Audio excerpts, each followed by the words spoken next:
ভোরবেলায় ভোরবেলায় চলে যায় আর আমরা বেরিয়েছি সবে। ঘুরতে যাচ্ছি। ঘুরতে না, পুজো দিতে। ওই একই চলে।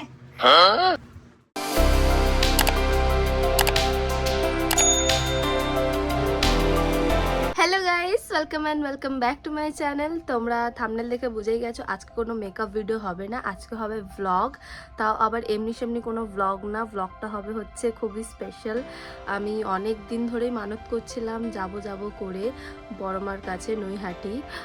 তো ফাইনালি দিনটা চলে এসছে, তো আমি ভীষণ এক্সাইটেড। আমি বেশি হয়তো ভিডিও নিতে পারবো না, জানি না কত কি করতে পারবো, কারণ আমি না একটু কাইন্ড অফ মন্দির বা ঠাকুর পুজো বলো এইসবের দিক থেকে না আমি একটু প্রাইভেট ব্যাপারটাই পছন্দ করি। তো মানে আমি ফোনটা খুব একটা অ্যালাউ করি না, মানে নিজেকেও সেরকম আমি রাখি। যেখানেই যাই না কেন, কোনো ভক্তি বা মন্দিরের জায়গা, আমি সেখানে হয়তো দূর থেকে ফটো তুলবো, আর ভগবানেরও ফটো তুলবো, বাট ওই টাইমে দাঁড়িয়ে যেই ওই মুহূর্তটা হয় না, ওটা আমি ঠিক ক্যাপচার করে উঠতে পারি না ফোনের মধ্যে। তো আমি জানি না কত কি ক্যাপচার করতে পারবো। তো আমি প্রচুর এক্সাইটেড, আমি বলে বোঝাতে পারবো না। তো চলো ব্লগটা দেখো শুরু থেকে। এখন বাজে সকাল 8টা, স্নান টান করে আমি ফ্রেশ হয়ে গেছি, এবারে রেডি হবো, মা পুজো দেবে। তো দেখা যাক, এমনি অনেক রেতে উঠেছি, রেডি আমরা। মা তাকাও,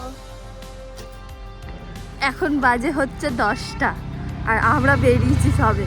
মানে মানুষ ভোরবেলায় চলে যায় আর আমরা বেরিয়েছি সবে, যাই না কতক্ষণে পৌঁছাবো।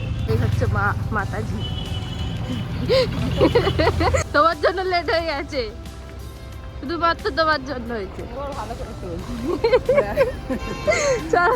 সবার প্রথমে আমরা উঠে যাই হচ্ছে অটো করে হচ্ছে আমরা স্টেশন যাব, বালিগঞ্জ স্টেশন। আর সেখানে গিয়ে দেখা হয় হচ্ছে এই যে লেটকোর আর কি গাইড করবে আমাদের, ও রাস্তা দেখাবে। তারপরে আমরা ওখান থেকে ট্রেনে করে চলে যাই শিয়ালদা থেকেও ট্রেন পেয়ে যাই, ফাঁকাই ছিল। তারপরে আমরা একটু চা নিই, চাতে নুন ছাড়া আমরাই চা খাই শুধু লেবু দিয়ে। আর কতক্ষণ লাগবে? প্রায় 1 থেকে 1.5 ঘন্টা জার্নি করার পর ফাইনালি পৌঁছে যাই হচ্ছে নৈহাটি স্টেশন।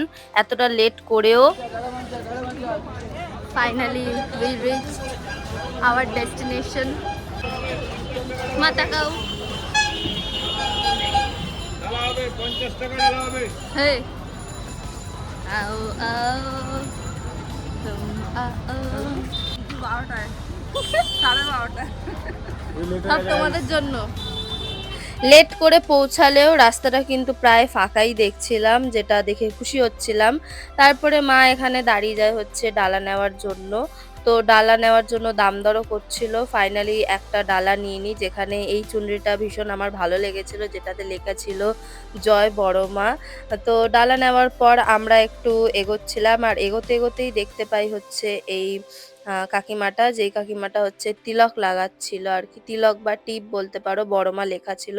তো মায়েরটাই ক্যাপচার করলাম। আমি ফাঁকাই চলে এসেছি, মন্দির ফন্দির ফাঁকা, বেশি লাইন। জয় বড়মা। যখনই মন্দিরের কাছে চলে আসলাম ঢুকবো বলে, তখন দেখি যে লাইন রয়েছে, আর লাইনটা একদম অল্প স্বল্প না, ভালোই বড় লাইন। কারণ সবাই বলছিল ফাঁকা, তো আমি ভেবেছিলাম ফাঁকাই হবে। প্রচুর ভিড়, লাইন আছে, ভেবেছিলাম ফাঁকা, কিন্তু না, লাইন আছে। তো লাইন দেখতে একদম পৌঁছে যায় হচ্ছে ঘাটের একদম কর্নারে, গা ঘেঁষে। এটাই নাকি ওদের জন্য কম লাইন। কিন্তু তারপর দেখলাম যে লাইনটা বেশ ভালোই মানে স্পিডে এগোচ্ছিল, যেটা দেখে আমি একটু খুশি হয়ে গেছিলাম। আর এখানে পাশে হচ্ছে ভেজ বিরিয়ানিও পাওয়া যাচ্ছিল, যেটা আমি শুনেছিলাম যে এখানে পাওয়া যায়। ভেবেছিলাম যে লেট হবে, কিন্তু লাইন আগে এগিয়ে যাচ্ছে। তারপর দেখি এখানে সবাই মানত করেছিল আর কি, দণ্ডি কেটে মায়ের কাছে যাচ্ছিল। তো ফাইনালি মন্দিরে ঢুকে যাই, প্রবেশ করে যাই, আর এখানে এরকম লাইন সিস্টেম করা ছিল, যেটা দেখে ভালো লাগছিল।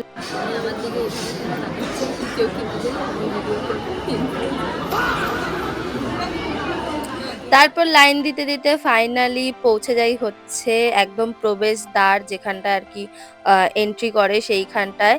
তো ঢুকেই দেখি যে এখানে এত ভিড়, মানে ভেবেছিলাম যে ফাঁকা হবে কিন্তু এখানেও ভিড়। আর ওই হচ্ছে মায়ের যতটা আমি দর্শন করাতে পেরেছি তোমরা দেখে নিও, কারণ সামনে থেকে তো দেখাই যাচ্ছিল না। আর ফোনও সামলাবো না ডালা সামলাবো কিছু বুঝতেই পারছিলাম না। পুজো দেওয়া হয়ে গেল। অনেক ভালো লাগছে, মন একদম শান্তি হয়ে গেছে। কিন্তু হ্যাঁ ফাঁকা ফাঁকাই তাড়াতাড়ি মানে পুজো দেওয়া হয়ে গেছে, বেশিক্ষণ টাইম লাগবে না। ভালো কেমন লাগলো পুজো দিয়ে? ফাঁকা ঘোরা হলো, এত ভিড় বাবা, ভিড় নেই, খুব আমার ভালো আপনার পেছনে কত ভিড়, কত ভিড়, ভিড় কিছু আসলে আমরা ভালো টাইমে 1 ঘন্টা তো পুজো হয়ে গেল, লাইনও বেশি বেশি পড়েছিল বাট হয়ে গেল তাড়াতাড়ি। 1 ঘন্টা তো পুজো হয়ে গেল। তারপর একটু বসে আর কি রেস্ট নিচ্ছিলাম। মা এখানে প্রসাদ দেয়, তো একটু প্রসাদ আর জল খাচ্ছিলাম যেহেতু সকাল থেকে মানে কিছুই খাইনি, বলতে গেলে বিস্কুট খেয়েছিলাম। তারপরে একটু হাঁটতে হাঁটতে মায়ের এখানে এই ফটোর মধ্যে এই ফটোটা পছন্দ হয় আর এটাই মা কেনে। তারপরে আমরা খাওয়ার দিকে রওনা দিই আর এখানে একটা হোটেলে আর কি ঢুকি। তো সেখানে ঢোকার পর জানতে পারি যে এখানে আমিষ নিরামিষ একসাথেই, তো মার পছন্দ হয় না। নিরামিষ হোটেল খোঁজা এখানে খুব মুশকিল ব্যাপার একটা। নিরামিষই বেশিরভাগ, কিন্তু এসেছিলাম বসে ভেজ বিরিয়ানি, ওটাও শেষ হয়ে বস গেছে। হ্যাঁ তারপরে গেছিলাম ফ্রাইড রাইস আলুদম খেতে, হ্যাঁ হাতে নিয়ে বুফে সিস্টেম করেছিল তাই আমরা যাইনি ওখানে। বসে হাতে খাবো, নিয়ে, হ্যাঁ। টাকা দেবো, বসে খাবো বসে খাবো। একদম। ফাইনালি এসে গেছি কটা বাজে কটা? একটা শান্ত সুন্দর পরিবেশে। 3টে এসেছে এখানে খাওয়া দাওয়া, ভাত, ফুলকপি, আলু ভাজা, আলু পোস্ত। কেমন মা? ভালো, ভালো লাগে? হ্যালো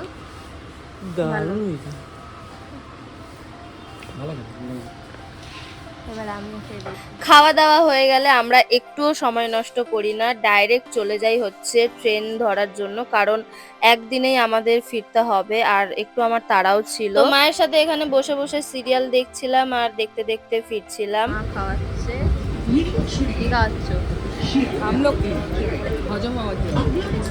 তো আমরা এমন একটা ট্রেনে বসেছিলাম যেটা কিনা তাড়াতাড়ি যায়, মানে আর কি প্রায় স্টেশনে দাঁড়াচ্ছিল না, খুব কম স্টেশনে দাঁড়াচ্ছিল, কিন্তু দেখতে দেখতে সেই একই টাইম হয়ে যাচ্ছিল।